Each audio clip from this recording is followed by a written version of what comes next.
Hello बच्चों, चलिए प्रश्न देखते हैं। यदि सदिश a plus lambda b plus 3c व minus 2a plus 3b minus 4c और a minus 3b plus 5c समतलीय है तो लैम्डा का मान है। तो यहाँ से इस प्रश्न को करने हेतु हमारे पास यहाँ से हमारी मुख्य अवधारणा कार्य करेगी। कोई भी यदि तीन सदिश हमें दिए गए हैं और वह हमारे पास समतलीय है, तीन सदिश समतलीय है, वह सदिश हमारे पास यदि समतलीय आ जाए तो यहाँ से हमारे पास उनके सारणिक समतलीय है।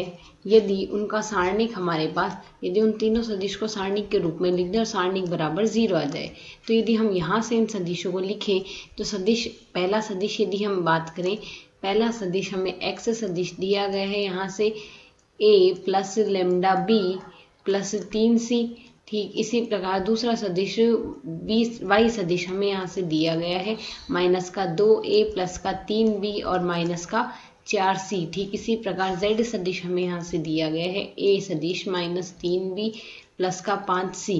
तो यह तीनों सदिश यदि समतलीय होंगे तो यहाँ से इनका सारणिक x y z बराबर हमारे पास 0 आ जाएगा। तो यदि हम मान प्रतिस्थापित कर दें, पहला आएगा 1, अगला आएगा हमारे पास माइनस का 2 और उसके आगे आएगा हमारे पास 1। ठीक इसी प्रकार यदि हम उसके आगे लिखें तो यह b के गुणांक है हमारे पास यहाँ से लैम्डा 3 माइनस 3, तो लैम्डा 3 व माइनस 3 आ जाएगा और उसके अगले पद में हमारे पास यहाँ से गुणांक बनेंगे 3 माइनस 4 और 5। तो यहाँ से हमारे पास मान आएंगे 3 माइनस 4 और 5। यहाँ से यह सारणिक हमारे पास यदि 0 आएगा तभी हम इसे समतलीय कहेंगे। तो यह हमें समतलीय दिया गया अर्थात इसका सारणिक हमारे पास 0 आएगा। तो यदि सारणिक को हम सरल कर ले, प्रथम पंक्ति के सापेक्ष प्रसार कर ले तो 1 गुणा 5 3 हो जाएगा 15, माइनस आएगा 4 3 12, माइनस लैम्डा गुणा, इसी प्रकार इसे सरल करेंगे माइनस का 10 और प्लस का 4 आ जाएगा।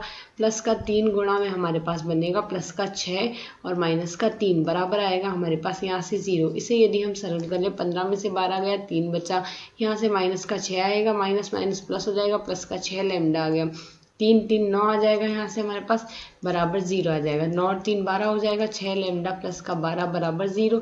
अर्थात यदि हम सरल करें तो 6 लैम्डा का मान आएगा माइनस का 12 और लैम्डा बराबर हम लिख सकते हैं माइनस का 2। तो लैम्डा का मान हमारे पास माइनस का 2 आ गया। यदि विकल्पों से हम यहाँ पर तुलना करें तो हमारा विकल्प डी एक सही हल होगा। आशा है समझ आया। धन्यवाद।